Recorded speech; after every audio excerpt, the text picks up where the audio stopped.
C'est quoi le truc le plus bizarre que tu mangeais quand tu étais petit? Je mangeais des pièces de monnaie. Pas parce que je pensais que ça me rendrait riche. J'aimais juste le goût. Ce goût métallique et piquant, le poids de la pièce, la sensation lisse et froide avant de l'avaler. Ça a commencé quand j'avais peut-être 5 ans. Papa m'a surpris une fois dans la cuisine avec une pièce à moitié dans la bouche, comme si j'étais une sorte de gamin à pièces. Qu'est-ce que tu fais? Recrache ça tout de suite. Il avait l'air tellement horrifié. Je pensais que j'avais fait quelque chose de vraiment terrible. Tu ne peux pas manger de l'argent. Tu me comprends? Tu vas t'étouffer. Tu vas tomber malade. Alors j'ai arrêté. Enfin, j'ai arrêté de le faire devant lui. Je suis doué pour cacher des trucs. Comme l'été dernier quand je me suis crashé à vélo en allant beaucoup trop vite et que j'ai dû aller à l'hôpital. J'ai dit à papa que je roulais pas vite alors que si, totalement. Ou à la maternelle quand je me suis fait choper en train de lécher tout le glaçage du cupcake d'anniversaire de Léa. Je réfléchis juste pas aux règles comme les adultes. Pareil avec les pièces. J'en trouve partout et je les mange quand personne ne regarde. Je faisais ça depuis des mois et je pensais que je me ferais jamais prendre jusqu'à ce qu'on doive prendre l'avion pour la Floride pour voir mamie. Maman et papa passent le détecteur de métaux. Pas de bip. D'accord mon chéri. À toi. Je passe. L'alarme hurle. Toutes les têtes se tournent. L'agent lève la main. Recule. Réessaie. Je repasse. Bip. Viens avec moi, fiston.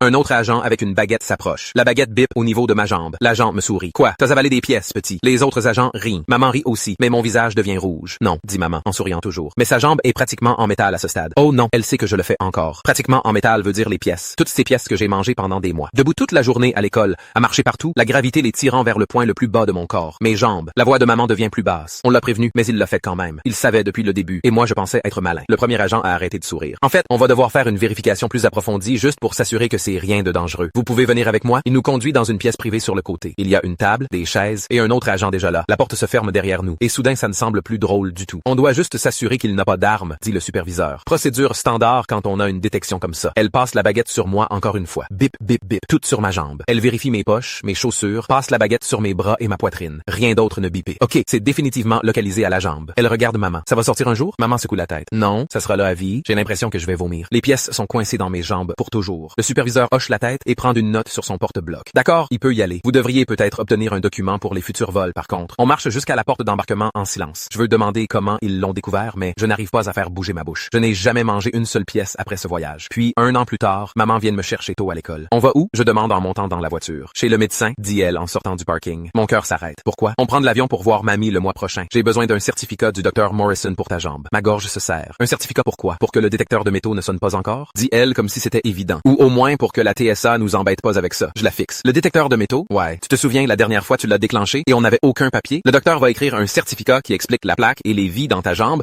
pour qu'on puisse juste le montrer à la TSA la prochaine fois. Le monde s'arrête de bouger. La plaque et les vis dans ma jambe. Maman me jette un coup d'œil. De quand tu t'es cassé le fémur. Quand tu t'es crashé à vélo en allant trop vite dans l'allée de Madame Durand. Tu te souviens? Tout s'éclaire. L'alarme du détecteur de métaux. Maman disant que ma jambe était pratiquement en métal. Qu'il m'avait prévenu que ce serait permanent. Je reste assis là sur le siège passager pendant qu'1 an de honte s'évapore en environ 5.